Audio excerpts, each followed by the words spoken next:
everyone. Thanks for joining us today. I'm Stephanie Solomon, your host from RightChat and New Patient Group, where I manage customer relations and events.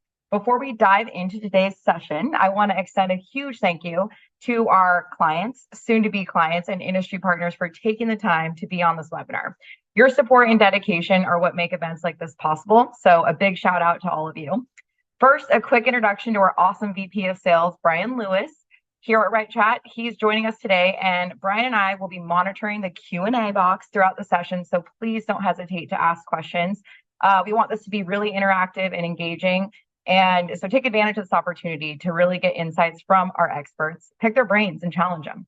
Today, we're in for a treat with an enlightening and entertaining discussion featuring these brilliant minds, Brian Wright and Dr. Marc Olsen. And let's not forget that this webinar is proudly sponsored by one of my favorite organizations in this industry, Smile for a Lifetime. Smile for a Lifetime is a fantastic nonprofit dedicated to making orthodontic care accessible to children from low-income families and those in special circumstances like foster care. Their work transforms lives and gives countless children a reason to smile. Now, let's get to the introductions. First up, the incredible Brian Wright. Brian is a true visionary, and as the founder and CEO of New Patient Group, hi Brian, and host of the New Patient Group podcast and managing partner of RightChat, his leadership and dedication are unparalleled, helping practices stand out and succeed, whether it's through his podcast or speaking at major industry events like AAO, NISO, and Nexus. Brian's passion for creating unique visions and guiding practices to execute them flawlessly shines through. His innovative approach and insightful strategies have made a significant impact on the orthodontic and dental industry. He really is the Tony Robbins of healthcare. Next, let's welcome our amazing guest and client, Dr. Marc Olsen.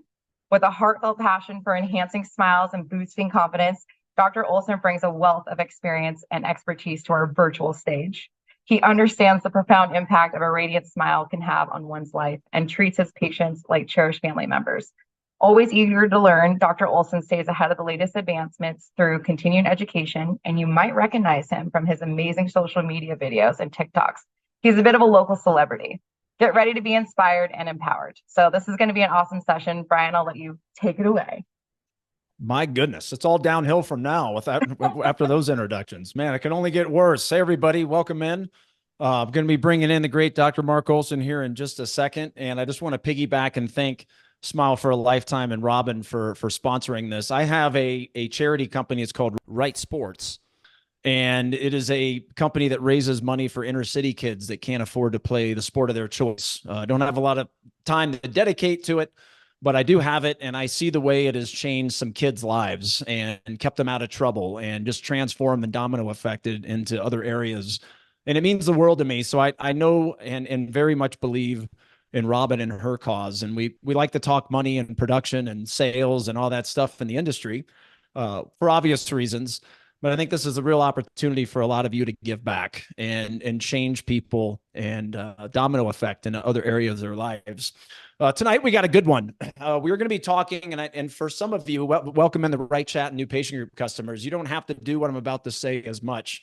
But for many of you that are registered, you're going to have to kind of throw everything you've ever heard a little bit in the trash, in the toilet, if you will, because we are in the process of reimagining the existing patient experience. We spend so much time talking about how do we get more new patients and how do we convert them, et cetera, on down the line. There's not a lot of talk about how do you treat the loyal customers, the loyal patients that have dropped 5, 6, 7, 8+ grand with you. How do you offer the unexpected to them? But how do you do it in a way that benefits you? And I've got a story to kick off tonight. So one of the things we do with New Patient Group, we have the doctors come to our house. And my favorite part of the job is doing this, like with Marc tonight. And when he comes and stays at the house and we go on mastermind sessions, I just love the relationship that we have. Well, a couple of years ago, before we moved to Colorado Springs, Dr. Marc Olsen and Dr. Rob Schaefer were at my house.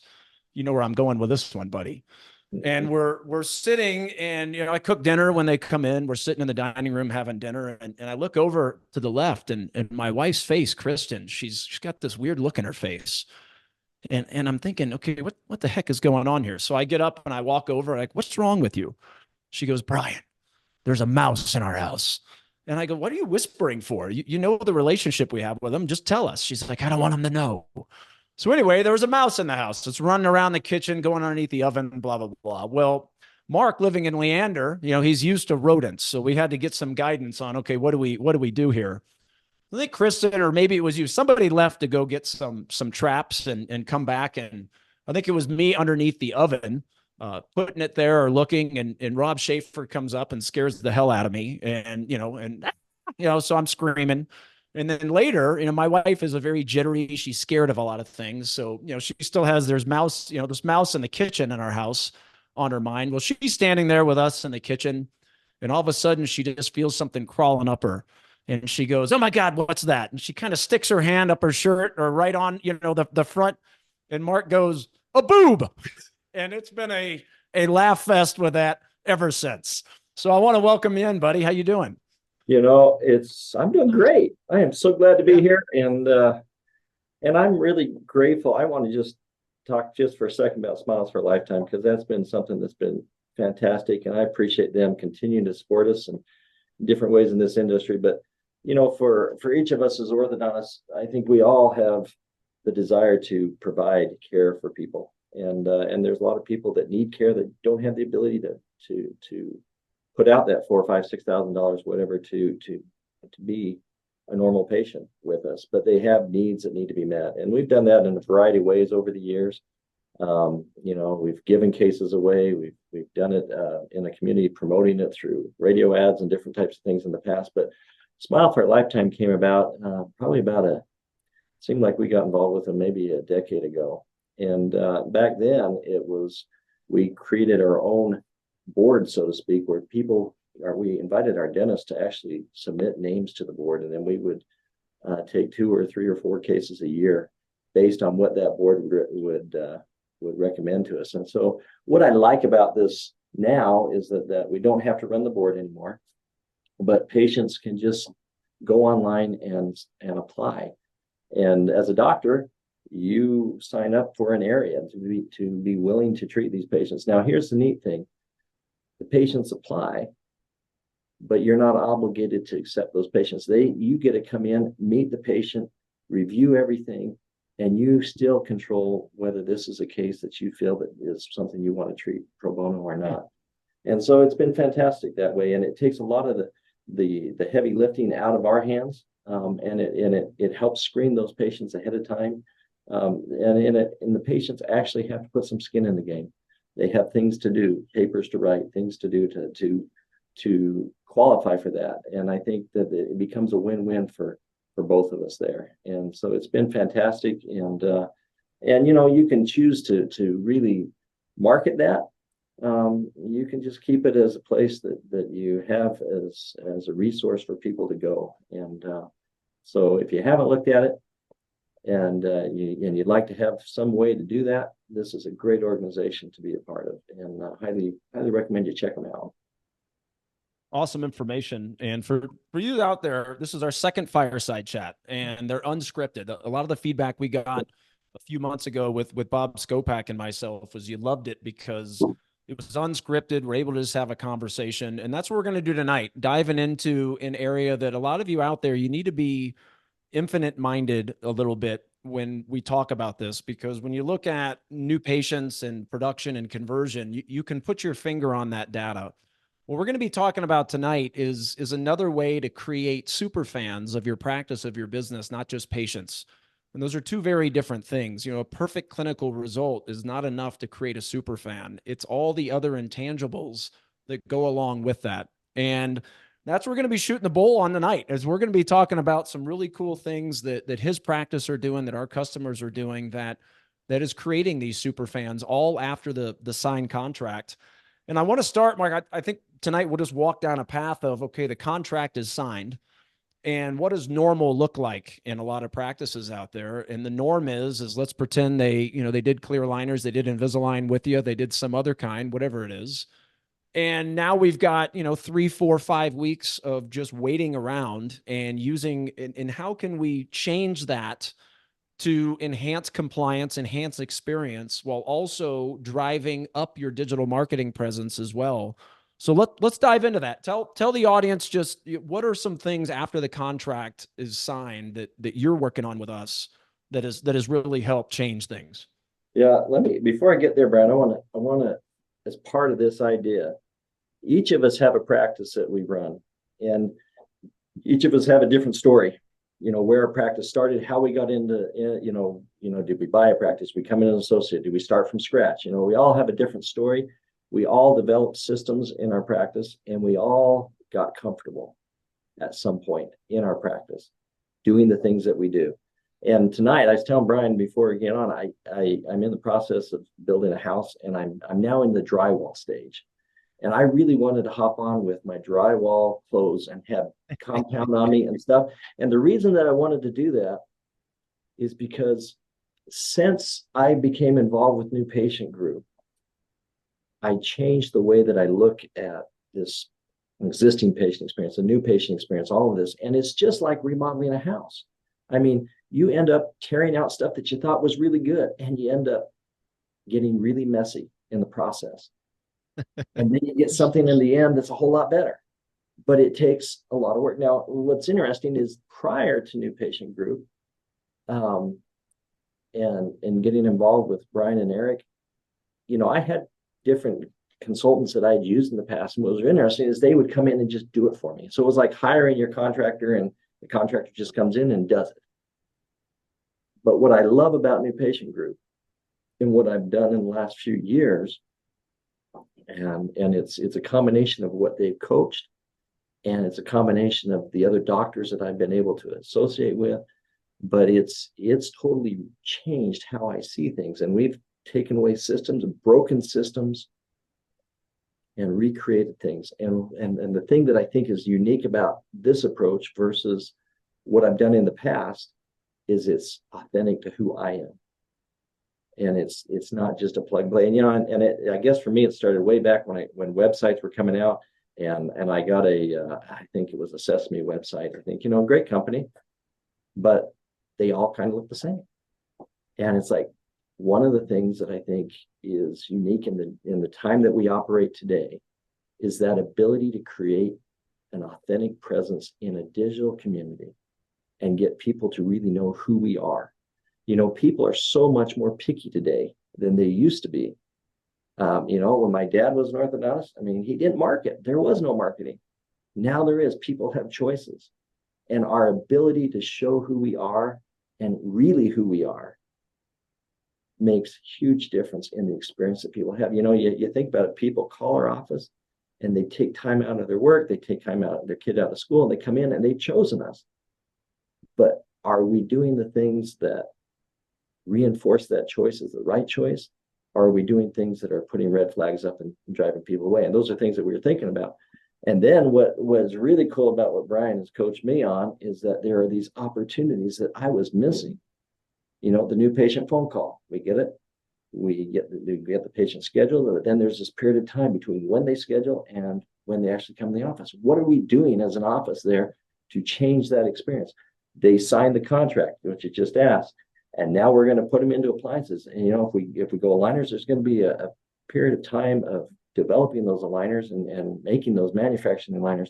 What are we doing? We have an opportunity there to enhance and change what they experience. And it's amazing. Well, I think what he's really saying is that I taught him how to build his new house. Is that what you're saying? The thing is that you got it. Here's the thing. It takes work, and you can get somebody else to do the work for you. But when you choose to do it yourself, you're going to make mistakes. It's messy, but you end up with something that's a whole lot better because it's who you are. It reflects who you truly are. And guess what? Really good experience like this is like really good marketing. It attracts the people who like you, and it repels the people who don't. Well, and what he's talking about at that lastly, that's one of the reasons we produce content. And one of the things I believe, attests to our 99% customer retention rate is the fact we attract people that fit what we want to teach, and it repels other people. And that's what good marketing is supposed to do for all of you. But a lot of you have this mentality, marketing is pay-per-click or billboards and radio. And of course that's part of it. But real true marketing is experience training and revamping the processes inside the doors and organic digital marketing content. What you're going to have to, I said this a little bit at the beginning, but one of the things we teach doctors is, and I have a podcast coming about this that I can't wait. And it's I'm a big believer that your clinical brain out there a lot of times interferes and messes with your business success. And what I mean by that is you want everything to be perfect clinically. And as patients, we appreciate that, right? You can be anal retentive about it. You're engineers, it's got to be perfect. Okay, great.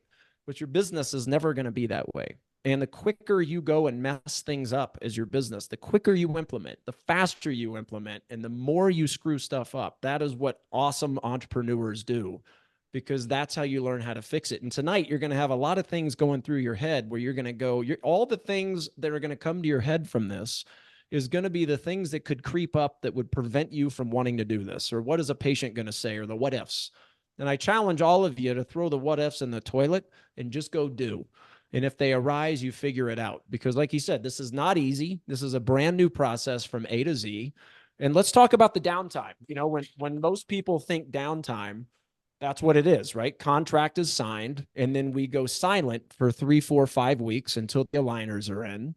Same way with braces. Maybe the braces, the start appointment's a little bit quicker. But let's chat with them about what are you now doing differently after that signed contract to help reduce that delivery appointment time, get them showing up, educated and ready to go. Talk to that for a little bit. So let's take it from an aligner standpoint, because, you know, I transitioned my practice to heavy aligners now. And so, you know, you have this was the hard part with aligners for me initially when we would start with, you know, with Invisalign or whatever brand you're using there. You have this downtime period. They just gave you a bunch of money and now we wait. And they were so excited right there at the start. But now we're waiting for the aligners to be manufactured. And you know, I as a patient, I'm just thinking, you know, I just paid you a lot of money and yet I'm not getting what I was so excited to get to. I'm just having to wait even longer. So what can we do? So in our practice, what we've done is we now create trainer aligners. We deliver trainer aligners same day, typically, that we have the contract signed, more often than not. And we deliver our remote monitoring and we begin the process. And the way I talk about it is just like if we're going to go play on a soccer team or a baseball team, we are going to start to practice. We're going to start to learn the plays. You know, with the aligners, I want you to learn what it feels like to have them in. I want your tongue, your lips, your cheeks to be used to how those feel. I want you to develop the habits of when they come out, where are they going to go? I want you to get in the habit of scanning weekly. These are things that I need them to do. And in the process of doing that, I'm going to drip information to you about what's going on behind the scenes. Hey, your aligners are being manufactured, and all this is automated. So I mean, it's just giving them, reconnecting with them every few days to let them know, hey, this is where we are in the process. Here's where we're going. It gives me a chance as a doctor to be able to analyze how this patient's cooperation is going to be. Are they doing what I'm asking them to do? You know, and that's amazing. So it gives them a different experience over that time. If we're going to lose a liner, I'd rather lose a trainer than lose a prescription liner any day. It helps me to do that. But what does that mean? Changes things, makes our, you know, it adds work to our workload as a staff. We have to create these liners, you know, but I think the opposite side is people get a different experience. They're already feeling like they're in treatment now. They're doing something rather than just waiting, and they're getting to know us. And here's the other thing with the remote monitoring, you know, you can sit there and massage those messages that you're sending. And when you get it just right, even though it's the AI is sending the messages at certain periods of time, people respond to you because they think it's you. And that takes work, but that's where you start to know you're getting into a sweet spot. Let me talk about this, everybody, for just a bit. One, we have an instant gratification society. I'm in Colorado Springs now, but for years lived in Houston, and there's a guy, Mattress Mac, there. He's behind all the Rockets. If you ever see the Rockets on the road playing a game or at home, he always sits behind the bench, and he's been around forever. He's probably close to 80 now, but still runs a place called Gallery Furniture. And this guy used to be homeless, and now he's a multi-million-dollar success with a couple locations in Houston. Well, he built his empire on buy it today, get it today. And that is how he's known to this day in Houston, Texas. And it's that instant gratification that people would buy the couch. They could buy it at 9:59, a minute before they closed. And that couch is going to be to your house this evening. So I think the trainer aligner is one. Yes, it's a little bit more work, but I think it solves a couple things. Is one, the instant gratification issue. And then others is I think it helps for down the road, saving unnecessary appointments and compliance issues. But I want to walk you just for a second through kind of a video process and how it can help you on the new patient experience side too. So many of you have seen me speak, you've seen this data, but Google owns YouTube, and a lot of your search rankings on Google are now dependent on what you're doing over on YouTube. And it will come a point where if you're not doing things on YouTube properly, your search results will be crushed over on Google. So they're working together. So the question is how do you create videos and what type of videos and how do you get the most views? Because for most all of you, you're community driven. You're not like us where we could get a view in Australia as an example. You're community driven. So the idea around the existing patient experience too is imagine them signing the contract and them getting a video from Mark and his team. And it starts with him saying, welcome to the clinical side of our family. And thanks so much for trusting in us. And I want to introduce you to my clinical team. And then it rolls into each assistant introducing themselves and saying, hi, welcome to the family, blah, blah, blah, blah. And what you're doing there is you're offering something that's unexpected, and unexpected experiences drive better results for you. It's the solvent of all. If you want more sales, more conversion, more loyalty by your customers, whatever it is, you've got to offer a better experience. And that does not mean being nice. That's one piece of a 1,000-piece puzzle that we put into practices. So as your existing patient experiences or your existing patients are getting videos like that, they're clicking them. That's driving them to your YouTube station, which building your authority, and it's a backdoor play into better Google results so new patients call you. But it's working smarter, not harder. You'd have to remind me, Mark, on the remote monitoring piece. So those of you who do remote monitoring out there, and it doesn't matter what, you use Invisaligns, DM, Spark, whatever it is. Do you guys have the video completed yet on, instead of having to repeat, and this is the idea that we're going to dive into more tonight, is stop repeating yourself because nobody's listening anyway, or they're certainly not just keeping the information in their head. It's going in one ear out the next. Everything that you can do to create a YouTube video to stop repeating yourself, you should do. So right now, the remote monitoring, do you guys have that? And that's what they watch? We're developing more and more videos that we're using to send out through remote monitoring. So, you think about this, when we put somebody in braces or somebody in aligners, or even in the exam itself, so much information is being conveyed to people. I mean, it's like we just take the fire hydrant and we turn it on and we just spray people with stuff. And what do they say? They say we remember 6% maybe of what we hear, but we get 100% of how we feel. So, and so the ability to take, it's not that we don't deliver that information in the way that it's traditionally been delivered. We do. We have printed stuff. We have lots of things that we say in our exam. Each of us, I'm sure, as clinicians, we have our stories that we tell to tie people in, to help them remember things. All those things happen still the same. But what remote monitoring allows us to do now, and thank goodness for the pandemic, because that opened the doors for people accepting this. But now we have the ability to take all of that information, break it up, things that our staff and our ortho coaches normally say every day at the chair side, we can break them down into smaller pieces and then drip those to them over and over and over again. And you say to yourself, why won't people do what we want them to do? Do we ever stop and think that maybe they just can't remember? And I hate to say it today, the clientele we have, they rely on reminders. I mean, if we don't have our call reminders go out, how many people don't show up for their appointments, even though they're the ones that made it? It's amazing how our society has become dependent on this, but this is a way that we can continue to drip and create these videos to just remind them of important things. And then as we go through treatment, there's going to be other times too, where this is where remote monitoring has some big advantages. You can sit there and look at data that it gets you. And you're going to have periods that maybe 4 weeks into treatment, you notice in your practice that your hygiene tends to slip. piece of cake. Now you start to drip that information right at those time points, and it allows us to be strategic in how we educate our patients. And it's something. Let's talk. So you hit on two things. One, ortho coach, you said, and there's a lot of people watching going, okay, what is that? And then two, being proactive. And this is a key. So one of the things that our customers have a very common trait is they have the ability to look in the mirror.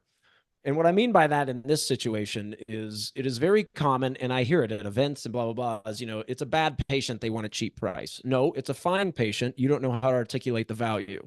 It's a bad patient, they don't brush their teeth or they're not compliant. No, you don't know how to motivate them and create an experience that gets them to be compliant. And that is a hard way for many to think in the industry. If you have a compliance issue, with everybody does to a certain extent, there's a way to get people to comply, but one, you can't be reactive about it, which is how most of the orthodontic practice works. Phone rings, you answer it. Someone wants this, you do it. It's very reactive.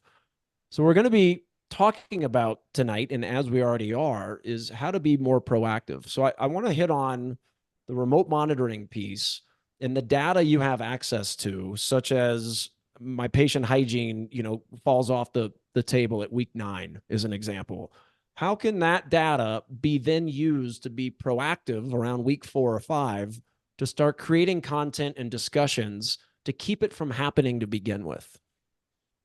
So, that's the key. Everybody's practice is different, and here's the thing about remote monitoring. If you are the type of doctor who likes to feel good about your practice, you know what I mean? You come in and say, I've got a great practice. There's nothing wrong with that, but that's you. And then when somebody says, hey, this isn't right, okay, I'll give you an example.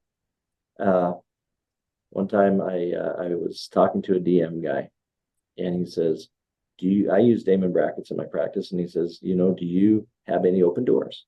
And I said, I can't remember the last time I had an open door. And he goes, really? I said, no, I'm serious. I cannot remember the last time I had an open door. He says, do you track it?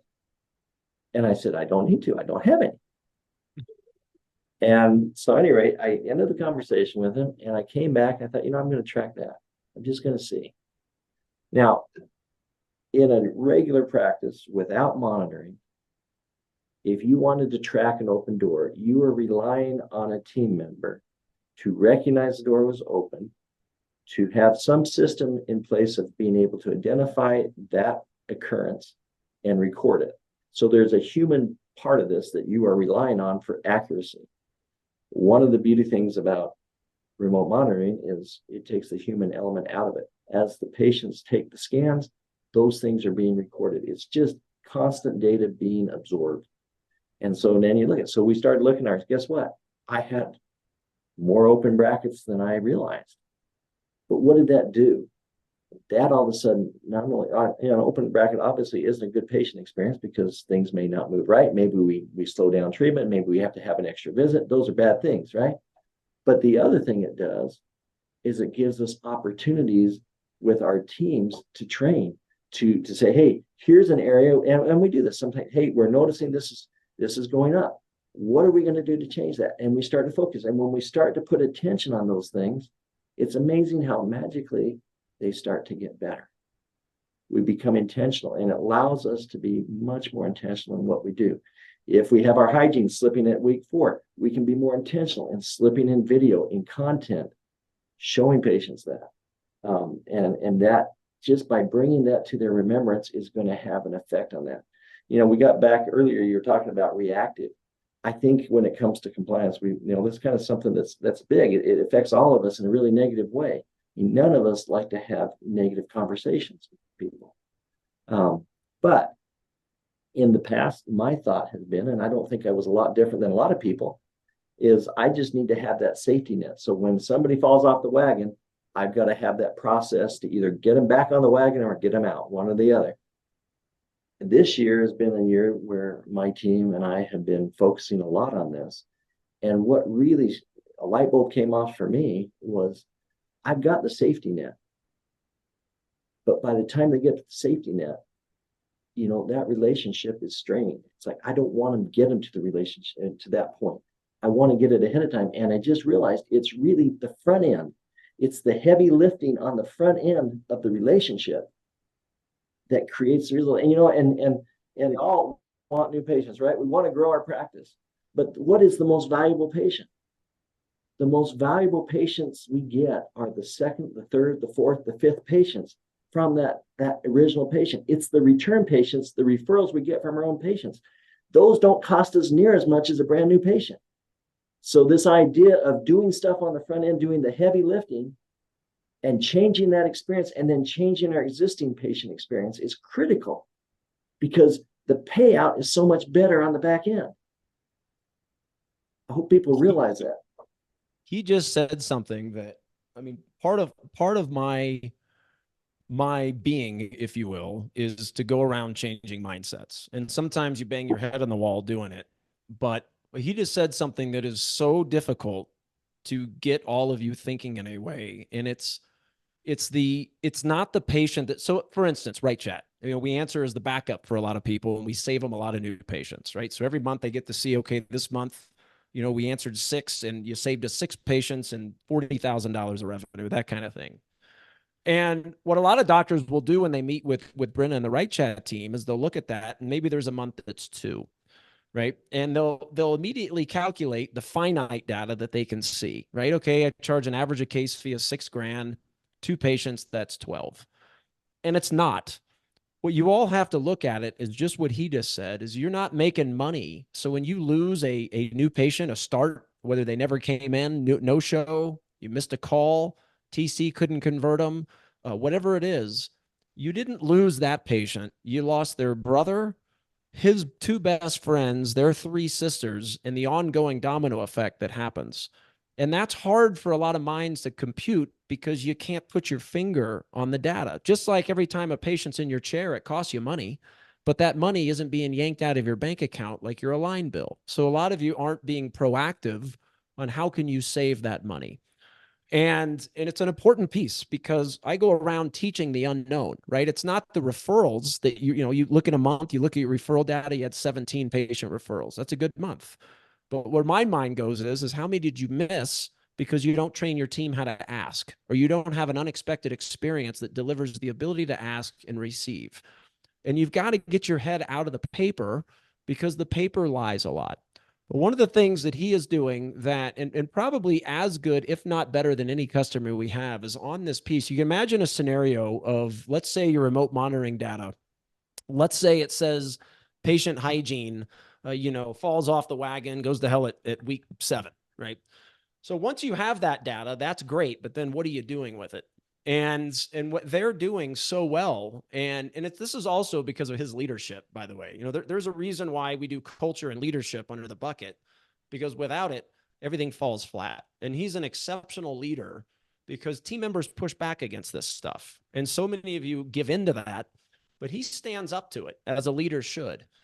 And they have gotten to a point where you imagine a scenario, like I said, week 7, hygiene goes to hell. So if you know that, or let's say it's week 5, whatever, at the delivery appointment, this is an added conversation that you can have with them, the importance of it, the consequences of not doing it, et cetera, et cetera. And they do that so fantastic. But I want you to talk a little bit about that, but kind of the headaches that it's taken to get there. Because I think that's where a lot of people, they don't implement good ideas because it's not instantaneous overnight success.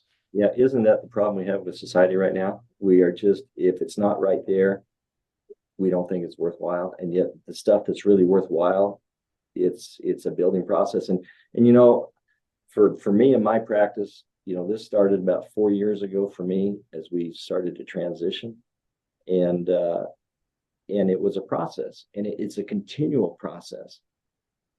You solve one problem, you break another system. You put something in place, and there's ripple effects that go through your practice that you're going to end up breaking some other things that you didn't know was going to happen. And then you're going to have something else to work on. Okay. And like I was saying just a second ago, if you just want to feel good about your practice, remote monitoring is not where you want to go, because it's going to expose you. Yeah, it's going to expose the reality. But you know what? If you can be strong enough to accept the reality of where your practice is, Now you have the ability to do something about it. And you have the ability to change. And some of those things, it's amazing how we just live with misery. Now, I think about this, in the past, before Brian's got involved with me, before remote monitoring became involved, I remember having days where we would have 80 some odd patients a day, right? And we would, I think in my practice, we've probably gone through a dozen iterations of different schedule templates. And because we're trying to find the perfect template that's going to make our days go perfect, right? And guess what? After all this time, I've come to the conclusion that every single template I created was perfect until about 8:15. And then the kid comes late, the bracket's off, something happens and it throws off. And so here's what we've done. We then get behind and we spend the rest of the morning catching up or trying to catch up. And that's why we have lunchtime. That's our buffer. So we can reset. And at the end of the afternoon or the start of the afternoon, we start over and we go through the same process again. And we're lots of motion. In fact, I think if you think about an orthodontic practice, we always think about how energized it is. And there's people moving all over the place. And it's just busy, busy, busy, busy. But the question is, are we moving? Are we just treading water, trying to survive? And that's what I think we are. And this is where monitoring has, for me, I happen to use dental monitoring. It's changed everything because now I'm getting time back because now I'm able to put patients and now my patients come in when needed to come in. And time is the one thing that we all have equal. And it's the one thing that we never, and what gets sacrificed when we don't have time, Brian? We don't train our teams. We don't build our teams. And we think about here we're talking about, existing patient experience, our new patient experience. How many times, doctors, do we think about our existing our employee experience? Now we have busy days. When we have our patient days, we have busy days. I'm all right with that. But what I've gotten now with remote monitoring is the ability to get time back, time to work on our business instead of always working in our business. Huge. It seems like such a simple concept, but it still is a foreign one too. This is going to hurt some feelings. And then we have a question I'm going to read. We'll talk about it. This is going to hurt some feelings when I say this, but if you're feeling chaotic, if you're feeling stressed, if you're feeling worn out, if you're not having fun, if you're not growing, if you're frustrated, I could go on and on and on. There's a mirror that you need to look into. It's just that simple. If your patients aren't compliant, that's on you. There is a way to change this whole world, but you have to reimagine how it's always been taught and how it's always been done. Back to I want to review a little bit, and then I'm gonna read this question, and he and I are gonna talk about it. So again, contract is signed. You've got downtime. Create videos. That's a welcome video. Put it on your YouTube station. We can do that for you. It's a big part of what we do with New Patient Group. You can do it on your own, but that's the idea. It doesn't need to be perfect. The TC summary video that you have after you sign the contract, TC makes that video to send home to them so they can remember these things. There you go. And his wife, Janine, is their TC, and she's one of the best of all of our customers at getting her face on camera. And what he's talking about there, it can be as simple as, hey, this is Janine. We just met. Welcome to the family. So thankful that you're placing your trust in us. We're going to give you an amazing experience. Expect some videos to be coming your way, 1 or 2 of them a week leading up to your appointment, right? And thanks again, Mrs. Jones. It means the world to us, right? That could be personalized or standardized. And again, it's using the power of video.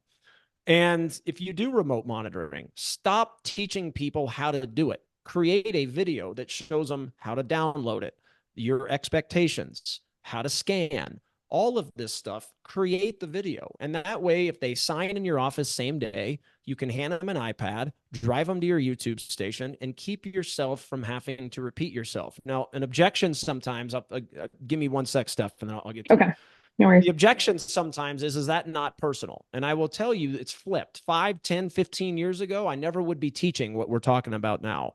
Now I am. Why? Because videos are more personal. People remember it better. They can refer back to it. Imagine having a plumber come to your house and fix something and say, here's what caused it, and leaves. You don't remember it. You would if you videoed them and stored it, right? You could refer back to it. That's what all this is. You know, the three keys of being successful in clear aligners and Invisalign, whatever you do, you know, that's a video. All these are videos that you drip people along the way. And if you know your hygiene goes to hell at 3 weeks, like we talked about, then you can even hit them with a video prior to them even getting the aligners put on to begin with. The purpose is fill it with content to keep them engaged, and your compliance will instantly rise. You say One something? more, yeah, one more thing that I think is so critical here. I can't do the way I do things today without my team.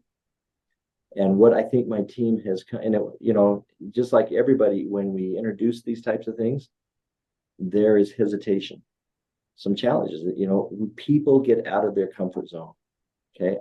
I've been blessed with a really good staff of people that are willing to engage.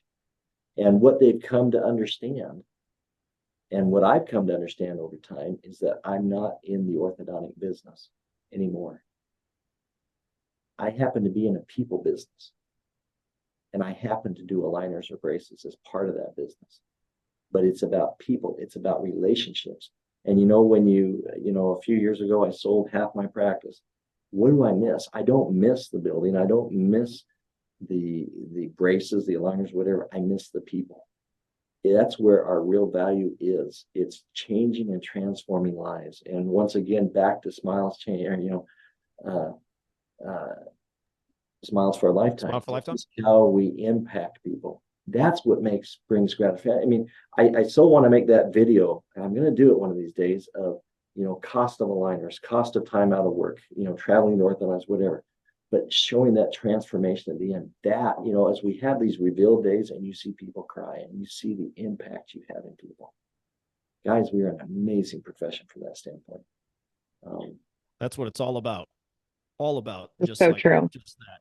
Go ahead, Steph. You guys got a question. So they want to know, what strategies have you implemented to reduce chaos for your front desk team? And how has this created a concierge experience for your patient? So, good question. a really great question. You know, when I used to have a practice in Montana and in Wyoming, and what that allowed me to do, which was really cool. I'd be 1 week one place, 1 week in another, but I would have my phones answered in the remote location while I was working. So when I was in Wyoming, my Montana practice to answer the phones. When I was in Montana, my Wyoming practice. So that was awesome. It took the phones off the front desk, and it allowed my front desk people to just focus on the patient in front of them. Now, when I sold my practice, I came here, then all of a sudden that phone was back on the front desk. Now, here's the hard thing. You know, that new patient experience is where it gets, you're going to give something up, new patient experience, or you're going to give up existing patient experience. You know, you get people that are wanting to check out, but you got a new patient on the phone and you're trying to deliver this Ritz-Carlton type experience to them. That's really hard to do. This is where, you know, RightChat has solved our problem. I mean, it solved it in a couple of different ways. It takes that new patient experience and moves it off my front desk to people who do this. This is all they do, is answer the phone, and they answer it in the way that we want it to be answered. They're trained, they worked at it. And I appreciate Brian for having this service available to us, because not only do they answer consistently, but they answer Monday through Friday, 8 to 5. They're always there. Over lunch hours, days I'm not there, they're there. And that, you know, people, when they call, if somebody doesn't answer, they're calling somebody else. Don't have that problem anymore. Well, you made a point that, and it's what I teach again, and it's hard, but you all have to remember there's nothing in your practice that's a standalone. Everything affects something else. And he made the point, you have to choose, you know, you're going to greet the new patient right when they walk the door, right when they walk in. Are you going to answer the phone? Or are you going to make Joey that wants to check out stand there? Somebody gets put on the back burner. So you have got to find a way to outsource some of these duties to where you can be the people business that you claim to be. You know, Mark, all of our doctors, their mindset is they're a people business first, but they actually act that way. So many of you out there agree you're a people business, but if I said, do your new patients wait when they come in? Does their butt hit the chair? Every one of you would say yes. When your existing patients walk through the door, does their butt hit your chair? Every one of you would say yes. That means you're not functioning like a people business. A people business would never let them sit. A people business greets them in a certain specific way using psychological components on how you greet people to enhance their experience. These are all the things that we're talking about. And between remote monitoring is a big piece of this. Like, it is a fundamental principle foundation of one of the biggest things we believe the practice should be run on. Go ahead, Mark. Yeah, let me touch on that, because this, the part of that question was, what strategies do we have? Well, RightChat was one of those strategies we put in. That takes the most important phone calls we get and makes sure they always get answered. Okay. Second thing is with remote monitoring, in my case, DM, but we call it dental monitoring coordinator. I'm actually thinking about calling it a coach now, because this is her job. She is at my dashboard, and we see an average of probably 70 patients a day on remote monitoring, and she will answer probably 12 to 20 direct messages a day. Those would be phone calls to my front desk. Okay. And what happens, think about this in your regular practice. Your front desk person there is answering the phone, and it's Bobby from somewhere in town and one of your patients, and he's got a problem. She's going to end up putting it on hold, going back, asking what's going on or whatever. It's not the right person to answer that question. And remote monitoring fixes that. It gets the people to the people that can actually answer the question. And then they make the determination, because my dental monitoring coordinator, she knows whether this is something we're going to need to see or something, or if she doesn't, she's going to get it to me really quickly. So so what does that do? What is the ripple effect of that? The ripple effect of that is now my front desk person is able to sit. She can come around that desk and sit and build relationships with patients. She is there to greet people when they walk in the first time on the minute, and she's not going to be having her time distracted with other things. Those two strategies right there, huge in creating that experience where people now are greeted, and she has the time to be able to have and build. It's funny because people talk to her out there and she'll just sit there. We learn more about our patients now than we ever learned before. I learn more through monitoring because people sit there and text back and forth. This is how they do it today. And they'll sit there and share things. We know when they're going. We can participate in their life in a way that we never could before. You touched on another question for you guys real quick. How do you recommend using like social media and whether it's social media or videos or remote monitoring to address the unique needs and concerns of pediatric ortho patients, and the unique needs that they have, and how to create a positive and supportive environment for children and their parents, and not just teens or adults? Like, how are you looking at using it for kind of that younger patient population as well? I think you find, here's the thing. When it comes to social media stuff, number one, you have to have parents on board. You can't just throw whatever you want up there. You've got to have permission to do it. But once you have that, what does it matter what the age is? I had one little girl that came in, and she had an American Girl doll. And she brought in with her, and she was putting her braces on the American Girl doll. And we videoed it. And we made a short story out of it. And she was telling us all about it. And we posted it. Mom's permission, posted it. So to me, it's like, you just look, these little kids love it. Everybody likes to make videos. These kids, this generation loves it. So yeah, they do. And a lot of you say, a lot of people will say they don't have time, and you don't have time, going back to the business decisions that you were making that affect the practice, and vice versa. And part of that question, I think, I may be wrong, but I think was, how are you using videos that are educational for patients? And this is a topic, everybody. He and I could sit here and literally talk about this for 3 days, right? There's how remote monitoring and digital marketing and how we teach to revamp OBS, right? It is a totally different way of doing it. Pending treatment follow-up, There's a whole world that we could sit here and talk about. So we're somewhat limited, but you know, the videos, it goes back to anything you can think of that's educational. Create a video, get it on your YouTube station, and drip it out whenever it is, you know, makes sense at that given time. Send people back there and you will be blown away. And I've yet to see it fail. You will just be blown away with the increase in engagement, the increase in experience, how much information they keep and they don't lose, and how much they appreciate it. It's a video-based society, so do it, but it does require work. Yeah, and the thing is you don't, I think when we think of social media, we always think about all the good things, the smile transformations and stuff like that. But something that's just as powerful and just as important is what happens if we don't do it? What's the consequences of no treatment? And this is where I don't think general dentists get it. I don't think pediatric dentists get it. I think there's a big part of the dental community that thinks orthodontics is strictly cosmetic, and they don't understand what we do. And I think the more that we can show, the destruction that happens when our foundation is off. If you go to the GP, it's going to be probably, oh, you're clenching, you're grinding, whatever. But when your teeth are malaligned, your bone changes. We all know this, but we need to educate the customers about it. We need to educate people here. We think this is just natural aging. It just slowly happens over time, and we think we're just getting old. But our foundation is wrong. We get our foundation right, and all of a sudden we're able to preserve. It's more than aesthetics. It's longevity. It's function. And these things are not being talked about enough, and not being sold. And in my opinion, we're letting general dentists dictate what orthodontics is, and it's not. They fundamentally don't have the educational base to teach people what we really do.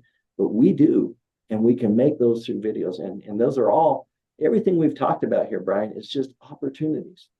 Yes, it opportunities is. That people miss, that we have the ability to do. And the other thing is that one of the biggest hangups and fallacies that I think we have is that we think we have to make a Hollywood grade video in order for this to be effective. And that is the furthest thing from the truth. I mean, look at all of the drug commercials that are on TV. You all know they all look the same, and they're all fake. People want real. When you get your patients to talk about it, when you get your patients to share these experiences, and you recognize that, and you start asking, can you do a video testimony? You put that out there. That's so powerful, because people, they see that they are like me, and they relate to that. Well, and that's an example, everybody, of your clinical brain getting in the way of your entrepreneur success. The videos do not have to be perfect, right? We have a simple rule. You have to be dressed, you can't be drunk, and you can't have anything in your teeth. Outside of that, you cannot make a bad video, right? If you go back on our YouTube station 11 years ago with New Patient Group, I looked like a goof. But I was like, you know what? We got to start somewhere. We're going to get noticed. We're not going to advertise. We're going to get noticed and get the biggest names to be our customers. And it was all because you started somewhere. This is something where you got to start somewhere. And I want to bring up two things. We're running out of time, but I want to go back to the front desk. And then I do want to talk about the ortho coach model, because he said the word, and I have too a few times. So back to the front desk. Many RightChat customers on tonight. So I'm going to speak this to you first. RightChat believes that the whole front desk should be reimagined, from job description, job role, training, ambiance, everything, right? One of the ways we allow that to happen is we answer the new patient call for you with agents that will be better than anyone you could ever pay to get trained ever. And our customers, Mark being one, would be the first one to say that, because you can get your own people trained, but then they leave, and they're never going to be as good as our agents anyway.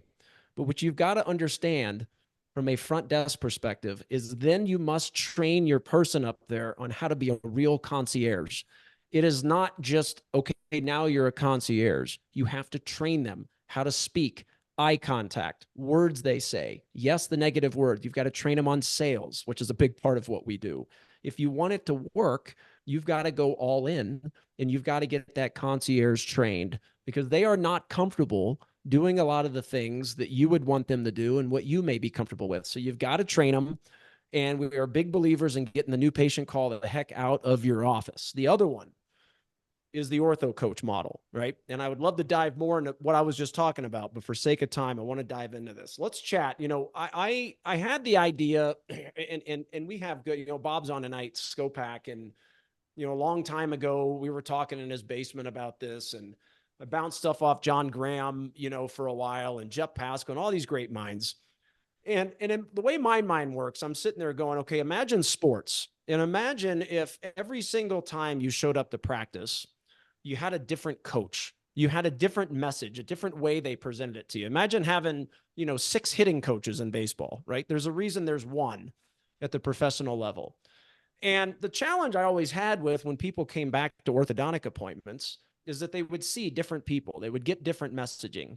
And then there was no way to hold your assistants accountable to a lot of the compliance issues. You know, patient Joe has compliance issues. How do you tie that back to your team when they saw 6 different people at 6 different appointments? So the idea became around this ortho coach model. People buy treatment and they're assigned to one person. And the immediate objection and red flags that go up in people's mind is, okay, what if they're sick? What if they quit? Like all the what ifs. That's why I don't want you to go there. But let's talk about the ortho coach model and how the assistants are in a sales role. You've got to have assistants trained, just like your TCs, just like your receptionists, on how to have tough conversations with parents, mom, dad, whatever, or the kid, on why they need to get better. Selling them to stay compliant. If they're not compliant, getting them back on board, asking for referrals, video testimonials, all of this. And every business has 2 sales. 1, you got to get people to buy from you. And 2, you got to get them to be compliant. And the compliance, that second sale, is oftentimes more difficult than it is to get people to buy from the beginning. So let's talk about this ortho coach model and being able to have visibility of us from data on your assistants that you otherwise can't have, and just different things that you can do in the practice running the model like that. Right. So I think, you know, this is going to be a practice to practice type of a thing, depending on how your structure is and how well you can implement this.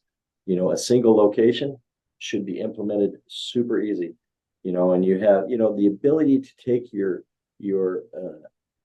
chair side team and connect them with patients and build that up is critical. I mean, they become familiar with them. It builds stronger relationships. There's all those things. It helps you to function better. I think again, not all remote monitoring is created equal. We know that, you know, and so there's going to be, you know, some monitoring that's not going to be able to get this, but for me, you know, as a DM user, they have it available where you have the ability to track, and you can see, you're going to be able to see and track your assistants and chairs and things like that. And if you have them connected to those patients, all of a sudden now you can track those patients as a group, and it becomes a big database where you can extrapolate that out. What is this, you know? And so this assistant has more broken brackets than everybody else. Okay, what's going on here? That gives, again, another opportunity to focus training to elevate that person's performance, you know, and you know, very specific. So it uncovers that. Okay. And so that's where I think ortho coaching is great. It allows you to just be even better in uncovering where those leaky holes in your bucket, for sake of another analogy, but where those are at and what can we do to fix those things. And you know, I just thought about this too, Brian. I want to show this. I hope that shows up. But you know, the sigmoid curve, and this is something that has been so big. You know, when you start down a process, whatever it is, something new, you are going to see efficiency drop. This is the valley of death that we go through. Okay, and the thing is so often we start going and we get, you know, we just don't do that heavy lifting up front, and we never get through this. But if we can get through that, then this area that's here, this is where the payoff is. Now, up here though, what happens? We get comfortable and we max it out, and then we start to become less efficient again. And so what happens if you commit this and you go all in on this, you're going to have, you start out with one thing. Maybe it's a new patient experience. You start out here and you start working through that. And then all of a sudden it starts to go. And then we change our focus and we make a new curve, and it re-energizes everybody as well. As you do that, it creates, it's self-perpetuating. Once you see the opportunities, you'll say, oh my gosh, here's another one. Here's another one. And then all of a sudden it gains this momentum and energy within your team. And that's the special part about it. Now, I mean, I've got such an awesome team around me that support me, and just, maybe I have days where I don't know, but then they're like, no, doc, we got to do this. I mean, that's where it's so special, because now we have created such a cool bond between one another in this process. And we sit here and try and find more opportunities to get better. And sometimes it's new opportunities. Sometimes it's just taking what we got and refining what we have. And that's the other thing that kills us, I think. We've talked about this before, you and I, but we fail to implement. Yep. Just get started and do it. And then know you're going to break it, and you can refine it. But if you're going to wait till it's perfect, it is never going to happen. That's the reason why personal trainers exist too, right? And that some people call us that for the business. That's not really what we are, but it's partly what we are. And that curve, I took a picture of that because, Marc's in a place now where culturally they're so good that ideas stick, right? There's not pushback and fight. It wasn't always that way. And for a lot of you out there, your team members end up being the reason you don't do stuff. And a lot of times, for whatever reason, I don't know why this industry does it this way, but you let your employees make the decisions for you. And there's not a successful entrepreneur on the planet that does it that way, but for some reason, a lot of you do, and you can't. And that period, the little dip that you have, you're trying to implement, like he said, new patient experience or the existing patient experience, whatever it may be. Everyone's dip is different, right? And that dip is dependent on the leader you are at that given moment in time, the type team members you have. Are you a growth mindset or fixed mindset? Do you have high trust or low trust people? That dip can be lower and longer for a lot of you because you may have to make changes with your staff. They may push back, whereas opposed to if the culture is good, that dip may be shorter. And I want your thoughts on that really quick, because this stuff's hard. It's hard, but it is so rewarding if you go through the process. There's no words to describe it. Well, I would say a couple of things, Brian. I think number one is you don't need to take the whole thing in one bite. You take something you can manage and then commit to it, and then keep taking bites out of it. So be committed to the process rather than the instant gratification. I mean, your retirement's not built in a day, neither's this. And then the other thing is don't be afraid to fail. In fact, what you should be doing, in my opinion, is you should be trying to fail as fast as you can. Because the faster you fail, the faster you're going to get to the solution that's going to be what you want. So implement and try. If you fail, no big deal. Try it again. You'll find the right way to go. And the important thing is what works for Marc Olsen is not what's going to work for Rob Schaefer. We're different people. The concepts, there might be some fundamental things that are similar, but that's where it's at, and that's the other thing that I think, back to remote monitoring, with the insights in DM that helps us. They do give you the ability to, Gage does the same thing, and where you can compare practices, but I'd be careful with that. I mean, we're really competing with ourselves. It's us being the best we can be. And so looking at ourselves, comparing to ourselves and seeing what those trends are we trending in the right direction and stuff like that? And that's where our wins are coming from. Who cares what's happening down the road in somebody else's practice? It has no effect. I can't control that. I have all the ability to control what's going on in my own practice. Man, that's a presentation in itself. And we'll end on that, everybody. Obviously Gage, respectful company, and the data's great.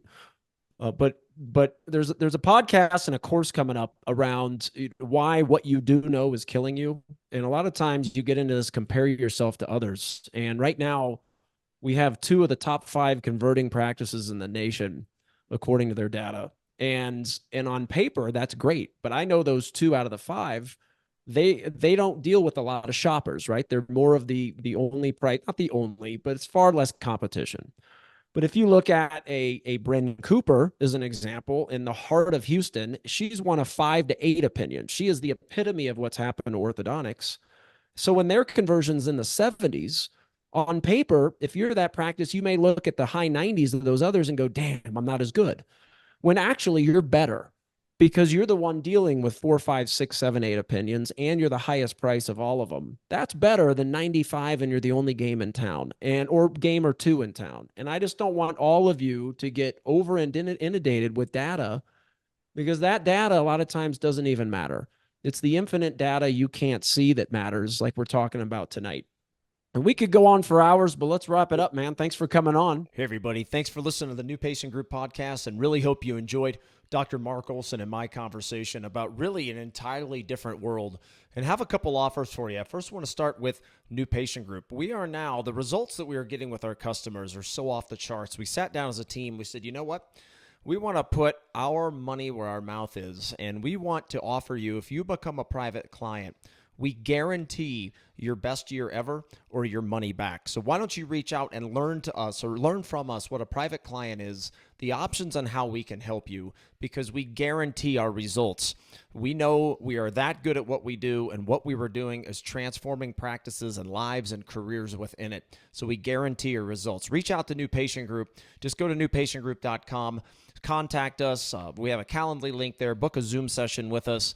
Buy a course, whatever it may be. But if you're a private client, we guarantee the results. Also, my other company, RightChat, we guarantee that we will triple your return on investment or your money back. So we will triple your return on investment year one or your money back, all right? The same results over on RightChat are absolutely astonishing, just like with New Patient Group. Those are 2 guaranteed offers for all of you out there. Make a move, everybody. Stop thinking about this and make quick action. Take significant, effective, quick action here, and contact New Patient Group and RightChat, and we guarantee our results. Thanks, everybody, for listening to the New Patient Group podcast. Give us a thumbs up if you're watching on YouTube for us. 5-star review over on the Audio Experience channels. We'll see everybody soon. Bye-bye.